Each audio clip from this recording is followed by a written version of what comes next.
Dans mon ouvrage, mon dernier ouvrage, du traumatisme de la honte à l'art de se reconstruire avec créativité, et j'ai souhaité partager une expérience que je fais tous les jours, mais dont j'ai pris la mesure et l'importance, celle du retour à soi. Qu'est-ce que le retour à soi véritablement? Comment on peut le vivre au quotidien? C'est une manière de plonger à l'intérieur de soi, de regarder ce qui se passe à l'intérieur de nous. Souvent, on est happé par ce besoin irrépressible et quasi permanent de ce qui se passe autour de nous, de ce que les autres font, de ce que la société attend de nous. Toutes ces choses qui ont tendance à nous extraire de nous-mêmes et à nous empêcher de vivre ce voyage intérieur qui est nécessaire et vital. Alors, comment faire au quotidien? Je pense qu'au quotidien, il est nécessaire de s'accorder un temps. On commence par de petites habitudes, de petites pratiques qui peuvent durer approximativement 10 minutes par jour. S'octroyer ces 10 minutes nous permet de faire le point sur tout simplement le déroulé de notre journée ou de notre matinée ou de notre semaine. Ça dépend le moment durant lequel on choisit de faire cette introspection. Pour moi, elle est nécessaire. Elle est nécessaire parce qu'elle nous permet de faire le point sur qui on est, qu'est-ce qui nous fait du bien, qu'est-ce qui ne nous fait pas du bien, pourquoi on agit comme ça. Est-ce qu'on fait ça parce que ça nous fait du bien ou est-ce qu'on fait ça parce que ça répond aux attentes extérieures, aux attentes de la famille, des amis, du travail, de la société en général? Ou est-ce qu'on fait les choses parce qu'on est en équilibre avec nous-mêmes et on est arrivé au stade où on est dans cette forme de complétude, où on a fait face à toutes les facettes de notre être? Ça, c'est la véritable question. Moi, je pense que beaucoup d'entre nous, et moi compris, on est resté longtemps et on le vit encore, on fait des choses en se souciant de ce qu'on appelle de manière habituelle le qu'en dira-t-on. On fait des choses parce qu'on attend ça de nous et on fait ça parce qu'on ne sera pas jugé, ou on fait ça parce que ça fait bien.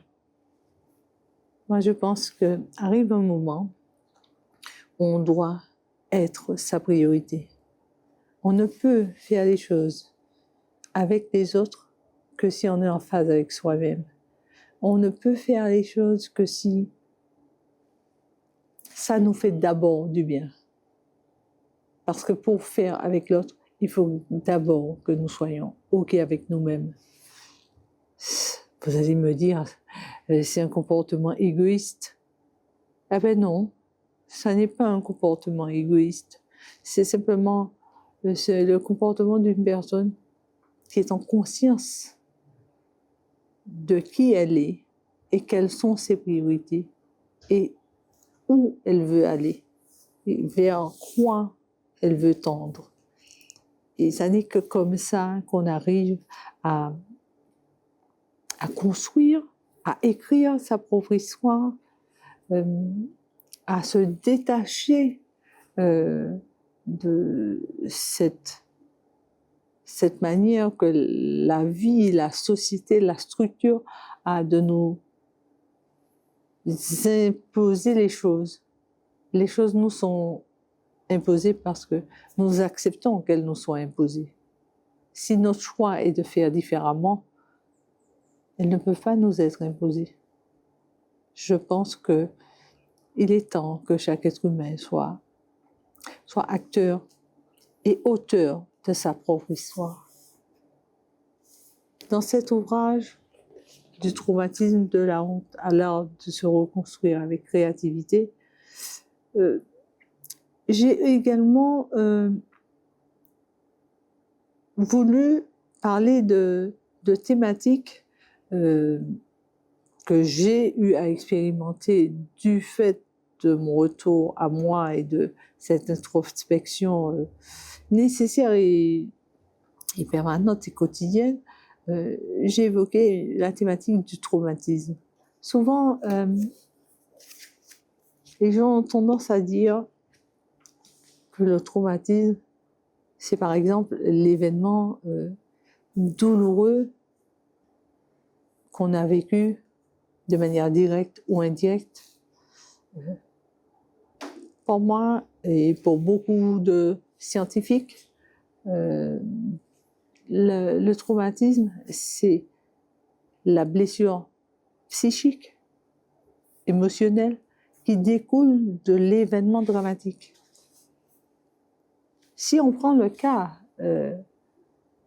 du drame qu'a connu la Martinique le 16 août 2005, lorsque de nombreuses familles martiniquaises ont perdu un proche, un parent, un ami, toute une famille, de nombreuses familles ont été décimées par ce drame du crash du 16 août 2005. Aujourd'hui, ces familles sont soit entièrement, ont entièrement disparu, toute une famille, ou on se retrouve avec des familles amputées, soit des parents, soit de certains parents, soit des enfants. Enfin, tout ça fait que on devrait réfléchir à l'importance de cet événement qui nous a touchés en Martinique.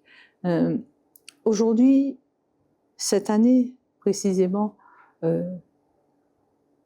on fait toujours des moments joyeux. Moi, j'aimerais vraiment que ce 20e anniversaire soit le moment pour chaque Martiniquais, chaque humain. Mais j'ai envie de m'arrêter sur la Martinique parce que le sujet que je vous évoque là, c'est le crash du 16 août 2005. Je pense que là, le moment est venu parce qu'il y a plusieurs étapes que ces familles ont traversées, ceux qui ont survécu à ça. Et il y a un enseignement à tirer de ça après tant d'années de souffrance. Et les souffrances ne s'effacent pas. Elles sont là. Mais comment on peut vivre? Comment on peut continuer à vivre après de telles souffrances? Quels sont les enseignements que l'on tire de ça? Moi, je pense que ces enfants qui sont aujourd'hui des adultes, ces adultes qui sont aujourd'hui des personnes en âge avancé, sont pour autant toutes logées à la même enseigne. Elles ont vécu un traumatisme. Alors moi, je pense qu'il est important que chacune de ces personnes, à quel que soit le niveau, trouve une forme d'accompagnement.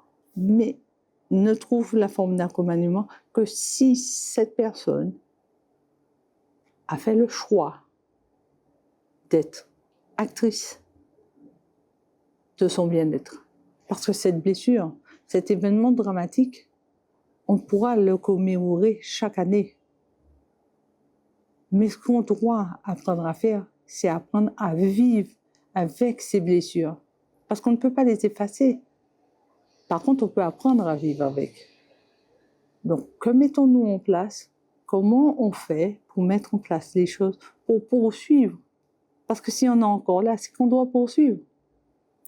Donc, on doit être, comme moi, je pense l'être, on doit être personne ressource, dans le sens où on a vécu la chose, on a expérimenté la chose, donc on doit pouvoir en tirer un enseignement et construire les armes ou les process qui nous permettent de vivre ça au mieux.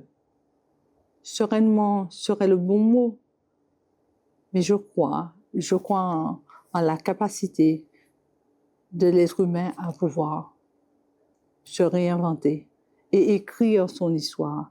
Parce qu'une fois qu'on a vécu ces événements et qu'on fait face à ça et qu'on accueille ça, qu'on accueille ces blessures, qu'on leur donne le droit d'exister parce qu'on a le droit d'avoir mal, on a le droit de ne pas se sentir bien. Mais il nous appartient aussi de poursuivre, parce que sinon on est encore là, c'est parce qu'on doit poursuivre. Et donc,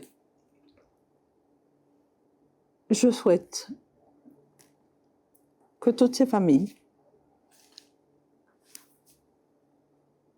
trouvent l'apaisement parce qu'elles en ont besoin et que c'est nécessaire pour qu'elles poursuivent.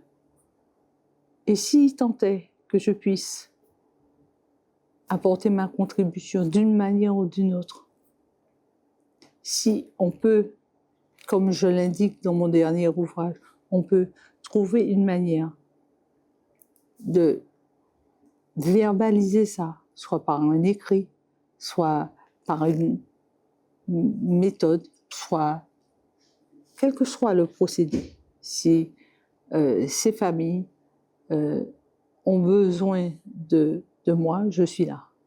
Je ferai de mon mieux. Je ferai ce qui est en mon pouvoir. Je ferai ce dont je suis capable pour pouvoir les aider, les accompagner dans ce moment qui est encore douloureux comme une plaie ouverte 20 ans après.